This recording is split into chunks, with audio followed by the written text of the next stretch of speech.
Before we get into the episode today, I'd like to acknowledge the traditional owners of the land on which we are gathered on and pay my respects to elders both past and present, as well as acknowledging any Aboriginal or Torres Strait Islander educators who are tuning in. Today I have Andrea de Silva, who was a nominee for Ally of the Year of the Koorie Curriculum Educator Awards. And before I welcome Andrea to our podcast, I'm just going to read out her nomination. And it says here that I am nominating Andrea de Silva for the Non-Indigenous Ally of the Year Award. As a dedicated educator, Andrea has played a pivotal role in embedding Aboriginal perspectives within our service, making a significant impact on our community. Andrea's deep knowledge of Aboriginal communities, particularly the Gana people, has been instrumental in her work. Her commitment to understanding and respecting Indigenous cultures is evident in her completion of the Gana language course with Uncle Tamaru. This experience has enriched her teaching practice, enabling her to authentically incorporate Gana language and cultural elements into the everyday learning environment. Andrea is passionate about creating an inclusive space where all voices are heard, especially those of Aboriginal children and their families. She has worked tirelessly to ensure that the perspectives of Aboriginal parents are not only considered, but actively integrated into the curriculum. Her approach to education is rooted in the belief that all children should see their identities reflected in their learning experiences. This has led to the implementation of inclusive practices that celebrate diversity and foster a deep respect for Aboriginal cultures among both staff and children. In addition to her work in the centre, Andrea has been a strong advocate for professional development focused on Aboriginal perspectives. She has encouraged her colleagues to engage with Indigenous knowledge and has facilitated opportunities for them to learn from Aboriginal elders. Andrea's dedication to embedding Aboriginal perspectives and her commitment to fostering an inclusive and respectful learning environment, making her an outstanding candidate for the Non-Indigenous Ally of the Year award. Her work has been profound and lasting impact on our community centre. I think these words are so beautiful, Andrea. I don't know how you felt reading them, but I think it sounds like you're doing some amazing things at your centre, and I can't wait to learn more about them. But congratulations for being a finalist for Ally Educator of the Year. Can I just ask you, what started your journey here? Yeah, I said thank you very much for that. You're right. Yeah. When I started the journey in South Australia, I'm originally from India, and when I moved to Australia and started to work in Warradale, it was all new for me. Ghana language was very new. I had no idea of Aboriginal culture, nothing at all. But then saying that the director in here worked with us with Aboriginal culture, and we had some families who were with us, and just to connect with those families, which I started in, putting in a little bit effort to know what actually we need to do to connect with them really closely. And that's the step which took me forward to get to know more about the Aboriginal culture and what they do and work with them closely. Yeah. And what inspired you to look at that more closely? Like what do you think really changed that for you? Because I'm from another culture as well. So, everybody understood me as part of my culture in the center and embraced that. So I thought maybe, we need to know more about the Aboriginal land which we are living on and connect with that more closely as well. And which brought me closer to and I was working with a group of children that time as well. So I really wanted to connect with that family closer. So when I was talking to the mom as well, she was like, "Oh, this is what we do," and with in their culture as well, some things the men can do and some things the ladies can do and the children as well. So we really had to know before we presented any experiences, which gave we need more knowledge to get into the path. Yeah. So that's where I started. Do you have a lot of Aboriginal families at your service? At the moment, we do have a couple. Yeah. Yeah. Okay. And have they been supportive and sharing their culture with you? They have, they have. When we put up stuff, they come and talk to us. Oh, it's really nice to see that you're connecting with our culture. And yeah, some of the dads will say, oh, it's mom's heritage. And oh, it feels so nice to see actually, all that coming into the center Yeah. more. And yeah, at least the children can be part of it Yeah. as being in the big culture now. Yeah. Is there something that you've done on your journey so far that you're proud of achieving? I think every step has been I've been very proud of, because just getting to do every day the ceremony of the Gana circle, and then going through all those, the language as well with the children, and just making sure we're doing it um, very connected with the children and their families. And the main thing, when the children actually use the words in everyday life, makes a big difference in us. Yeah. It shows how much we are taking them towards. Hi everyone, I'm just jumping in quickly to remind you all that Beck and I have a series of upcoming events and workshops all throughout Queensland, where we'll be yarning about the new ELF principles, Aboriginal and Torres Strait Islander perspectives, and sustainability. We'll be in Toowoomba, Cairns, the Gold Coast, Brisbane, Mackay, Townsville, you name it, we'll be there, and we hope to see you all there. All right, take care everyone, enjoy the episode. Yeah. And can you share a little bit about the language program that you did? Yeah, with Uncle Tamaru. Yeah, it was really interesting, because before that we used to, go on Google and get all the information and teach them. But then when Uncle Tamaru came on board with us, and we were able to go to the classes, so we did it fortnightly, a class. And then we learned a lot, the numbers, the language, even learning how to express ourselves or tell what we are according to the Gana language, what birthright, and with the female or the genders and all the signs and symbols. He explained each and everything, and the differences between the artwork, which the Gana language or the Gana land does, and the Aboriginal. It's totally different, which we never knew as well. Yeah, so really understanding the specifics of Gana culture rather than just generally looking at Aboriginal culture. Yes. I see. Yep. Right. Yeah. And are there any other particular resources or tools that you've used in this? Yes, we have. We've got the Ghana language dictionary, which we looked back to if we need to research on any words and everything. And then we use, of course, Uncle Tamaru. Most often we call and ask him if we need any help. And how did you get connected with him? Through Koorie SI. Okay, great, good. Yeah, they're a great organisation, I have to say. Yeah. I follow Koori South Australia on Facebook, and every day I see such good examples of work that they're doing. They're one of my favourite pages to follow, I think. Yeah, I'm actually coming to Adelaide soon to do some workshops, and they're on my to do like to come and visit and see some Koori services when I'm there. Anyway, amazing. Can I ask, what are some challenges that you faced in implementing Aboriginal programs? Challenges.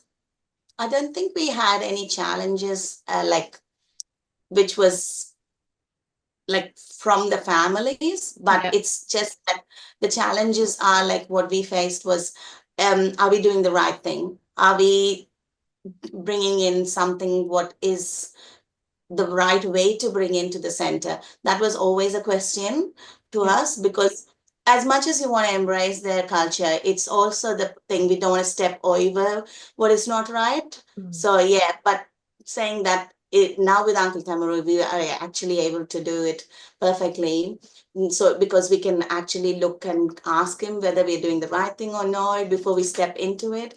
Before we used to do, and some of the things, like an example is like the didgeridoo, only men can actually use that instrument, girls can't. We didn't know that was a bit of a challenge when we took a photo of a child, Aboriginal girl, having that and using it, and then the mom came and said, oh, it's nice to see her with that instrument, but actually we can't do that according to our culture. That makes it like, you open up to learning as well. that was a challenge for us because we didn't know about the culture that time Yeah. when we explored it. And yeah, but when children take it, and now we are able to say, oh, okay, you can have a look at it, but the boys can actually play the instrument. Yeah, Yeah. so we can able to understand and explain more about it. Yeah. Yeah, that's great. And I think, look, it's about being open to that kind of feedback, isn't it? That, Yes. you're not defensive, but you just you're really open to listening and to learning. You're not being defensive. And sometimes when people give you feedback and saying, oh, actually, that's not quite right, people can become disheartened and they can almost say, oh, well, why bother at all then? But that's not your Yeah. attitude. You've got a really positive Right. attitude. And Yeah. something that I could recommend to you is that we use a tool that's called a cultural learning plan. And so it's something that, some educators do this at enrollment. It's called an about me sheet or something like that. But a cultural learning plan, you can use it for children from all different cultural backgrounds. But in there, we ask families to let us know any protocols that they have. Is there terminology, things that they can and can't do? Because for Aboriginal people, sometimes that's to do with ochre. We can't use certain colours or certain symbols. Sometimes it's to do with musical instruments. It may be to do with bush tucker food. There are some foods we can eat and some foods we can't eat. But that's a good tool, because often we don't know. So by filling that in at the beginning of the year, we can have a bit of a better understanding. It's the beginning. It's not it's the first step. It's not the end, because then you continue to have some more conversations. But that's really important, because everybody has these challenges, and often it's about your confidence. And by having these relationships with your family that are respectful backwards and forwards, they can appreciate you're trying to do the right thing and they're giving you that respectful feedback. And having Uncle Tamaru to sort of guide you, it makes you feel more confident to have a go and to do these things. So that's really great. Have you had any, misconceptions with, Aboriginal culture? So I know that you mentioned about the didgeridoo, like you weren't Yeah. aware. Have there been any more of those things that Uh, you've now learned? Not many. Yeah. Yeah. No. Okay. After that, we've been very careful with what we are exploring and doing. Yeah. Yeah. So Because doing your then we, research first, right? yes, Yeah, that's that's right. right. That's Yeah. great. Make sure we're doing that before we step into it. Yeah. And what advice would you give to educators who are just starting to incorporate Aboriginal perspectives into their teaching? Um, I would say don't be scared to explore the culture. It's a very nice culture to embrace. And yeah, you put your step forward and then there you get everybody else coming forward to help you in that, yeah, to build their generation and their culture with good and, exploring it is the best thing to do.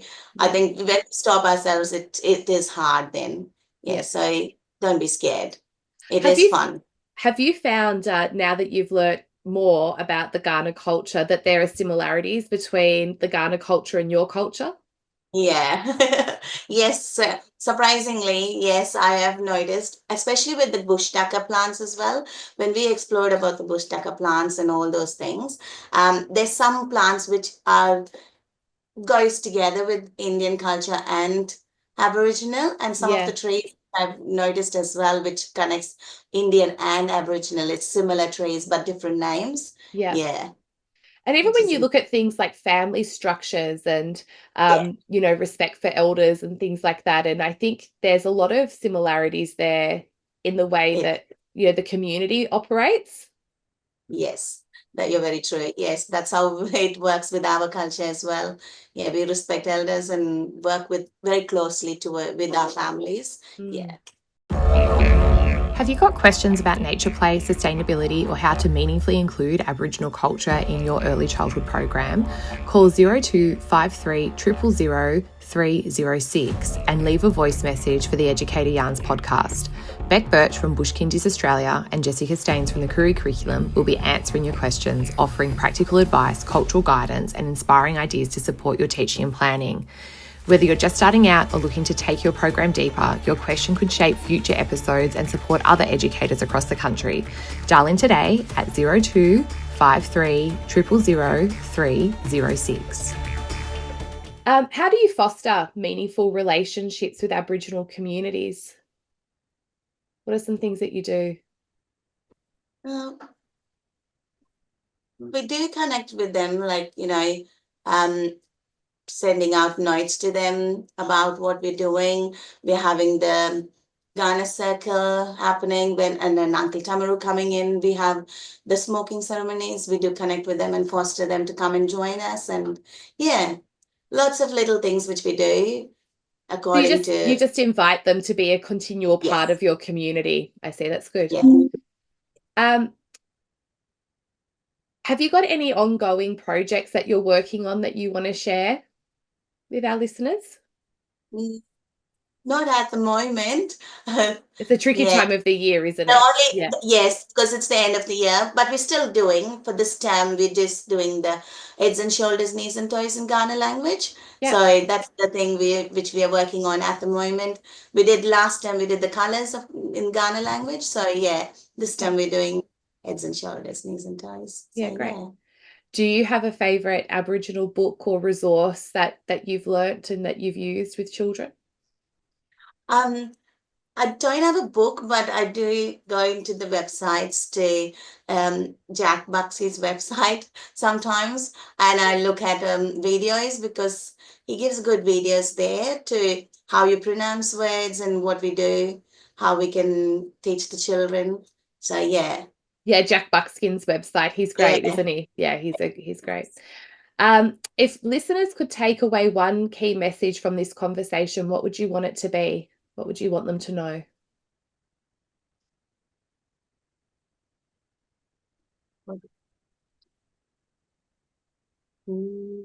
That's a tricky one. What's a bit of advice that you might give? I might say just, yeah, support the Aboriginal culture and connect with the generations, guys. Yeah. Yeah, open up, don't be fearful. Yeah. Yeah, that's great. Is there anything else that you wanted to share or that you want people to know about your journey so far? No, I think everything is in the list written up for me. My director did a good job in that. Yeah, she did. Yeah. Which works, hard for me to tell everything. But yes, it's been Yeah. a good journey. But yeah, learning about the Aboriginal culture and being here, part of it. Yeah. Well, good on you and keep going. And I think what you're doing is great. I hope to stay connected with you and hear more about what you end up doing next year and as you continue. Congratulations.